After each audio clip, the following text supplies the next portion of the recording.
السلام علیکم ورحمۃ اللہ وبرکاتہ۔ دوستو، روزانہ واقعات سننے کے لیے چینل کو سبسکرائب کریں، ویڈیو کو لائک کریں اور شیئر کریں۔ نبی کریم صلی اللہ علیہ وآلہ وسلم نے فرمایا کہ 5 لوگوں کو نیند نہیں آتی۔ وہ 5 لوگ کون ہیں؟ جاننے کے لیے ویڈیو کو پورا دیکھیں۔ حضور نبی کریم صلی اللہ علیہ وآلہ وسلم نے فرمایا کہ 5 لوگ جن کی نیند ختم کر دی جاتی ہے، جن کا سکون ختم کر دیا جاتا ہے، وہ شخص یہ ہیں۔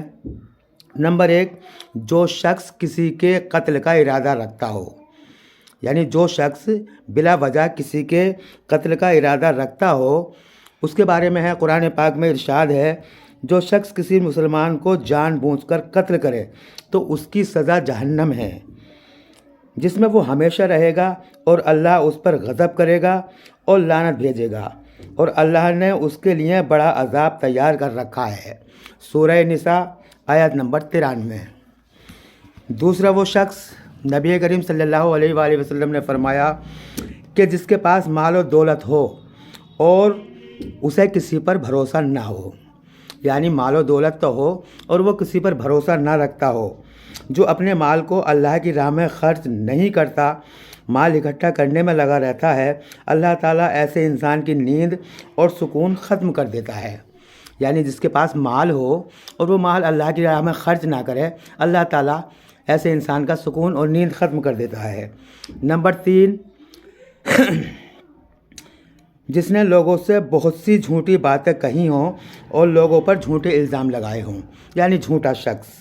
حدیث شریف میں ہے، جھوٹے انسان کے قدم ہٹنے بھی نہ پائیں گے کہ اللہ تعالیٰ اس پر جہنم واجب کر دیتا ہے۔ یعنی جو انسان کسی کے خلاف جھوٹی گواہی دے گا، اللہ اس پر جہنم واجب کر دیتا ہے۔ جس کے پاس یعنی جو شخص کسی کے خلاف جھوٹی گواہی دیتا ہے، جھوٹے بہتان لگاتا ہے، جھوٹے الزام لگاتا ہے، تو جھوٹے گواہ کے بارے میں ہے کہ کسی نے اگر کسی کے خلاف جھوٹی گواہی دی تو گواہی دینے کے بعد میں اس کے قدم ہٹنے بھی نہ پائیں گے کہ اللہ تعالیٰ اس پر جہنم واجب کر دیتا ہے۔ نمبر 4، وہ شخص جس کے پاس زیادہ ذمہ داری ہوں اور دینے کے لیے کچھ بھی نہ ہو، یعنی ذمہ داریاں بہت ہوں اور وہ کچھ نہ دیتا ہو، یعنی وہ شخص جس پر اللہ تعالیٰ نے بہت سی ذمہ داریاں دے رکھی ہوں اور وہ ان ذمہ داریوں پر پورا نہ اترتا ہو۔ جیسے کہ اللہ نے کسی کو مال و دولت سے نوازا ہو اور وہ غریبوں کا خیال نہ رکھتا ہو، یعنی مال و دولت تو ہو اور وہ غریبوں کا خیال نہ رکھتا ہو، بھوکے، بے سہاروں، یتیموں، محتاجوں کا خیال نہ رکھتا ہو، خود تو اچھا کھاتا ہو، اچھا پہنتا ہو، اور اسے پڑوس میں کوئی بھوکا ننگا، اس کے پڑوس میں کوئی بھوکا ننگا ہو، اس کا خیال نہ رکھتا ہو، تو اللہ تعالیٰ ایسے انسان پر لعنت بھیجتا ہے اور اس کا سکون اور اس کی نیند ختم کر دیتا ہے۔ نمبر 5، وہ شخص، نبی کریم صلی اللہ علیہ وسلم نے فرمایا کہ وہ شخص جو اللہ کے ذکر سے غافل رہتا ہے۔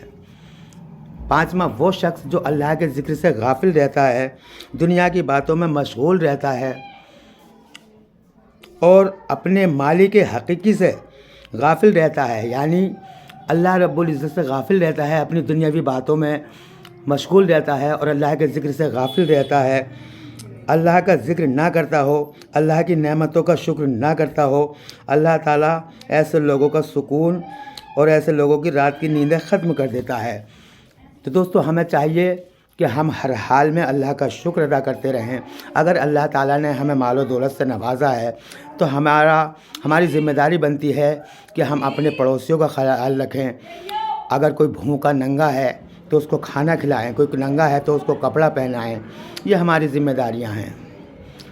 اور اگر دوستو ہمارے پاس مال و دولت ہے، کسی بھی انسان کے پاس مال و دولت ہے، وہ اچھا کھاتا ہے اور اس کے پڑوس میں کوئی آدمی بھوکا رہتا ہے، یعنی خود تو کھانا کھایا اور اس کے پڑوس میں کوئی آدمی بھوکا سویا، تو وہ کھانا اس کے لیے حرام ہو گیا، کیونکہ وہ خود تو اچھا کھا رہا ہے لیکن اس کا پڑوسی بھوکا سو رہا ہے، تو دوستو اس کے لیے اس کا وہ کھانا حرام ہو گیا۔ اس لیے انسان کو چاہیے کہ دوسروں کا خیال رکھے، غریبوں کا خیال رکھے کمزوروں کا خیال رکھے، یتیموں کا خیال رکھے، محتاجوں کا خیال رکھے، ضرورت مندوں کا خیال رکھے۔ اگر اللہ تعالیٰ نے اتنی وسعت دی ہے، اس کو اتنا رزق دیا ہے، اس کو اتنا مال و دولت دیا ہے کہ وہ دوسروں کی امداد کر سکتا ہو، تو دوستو اس کو چاہیے کہ دوسروں کی امداد کرے۔ صرف اپنے ہی کام میں مگن نہیں رہنا چاہیے۔ سب کچھ دینے والا اللہ ہے تو اللہ کی راہ میں خرچ بھی کرنا چاہیے۔ اللہ ہی تو ہمیں دیتا ہے، ہماری کیا طاقت ہے کہ ہم کچھ کر لیں، یا اگر ہمارے پاس دولت ہے تو ہمیں یہ تکبر نہیں کرنا چاہیے کہ ہمارے پاس مال ہے، ہم تو بہت دولت مند ہیں، ہم تو خوشحال ہیں، ہمیں کسی بات کی پرواہ نہیں ہے۔ اللہ چاہے تو 1 منٹ میں کچھ سے کچھ کر سکتا ہے، سارے مال و دولت ختم کر سکتا ہے۔ جیتے جاتی مثال ہے، قارون بہت بڑا دولت مند تھا، دنیا میں آج تک قارون سے بڑا دولت مند کوئی نہیں ہوا ہے، لیکن اس نے جب اللہ کی ناشکری کی اور اللہ کی راہ میں اس نے اپنے مال کو خرچ نہیں کیا، تو اللہ رب العزت نے اس کو اس کے مال سمیت زمین میں غرق کر دیا۔ دوستو، اللہ کے قہر سے ڈرنا چاہیے۔ اگر اللہ نے ہمیں دیا ہے تو ہمیں اللہ کی راہ میں خرچ کرنا چاہیے، ہمیں غریبوں کا، بھوکوں کا، بے سہاروں کا خیال رکھنا چاہیے۔ یہ ہماری ذمہ داریاں ہیں۔ اللہ تعالیٰ ہم سب کو صراط مستقیم پر چلنے کی توفیق عطا فرمائے۔ اللہ رب العزت ہمیں خشوع اور خضوع کے ساتھ نماز پڑھنے کی توفیق عطا فرمائے۔ آمین ثم آمین۔ خدا حافظ۔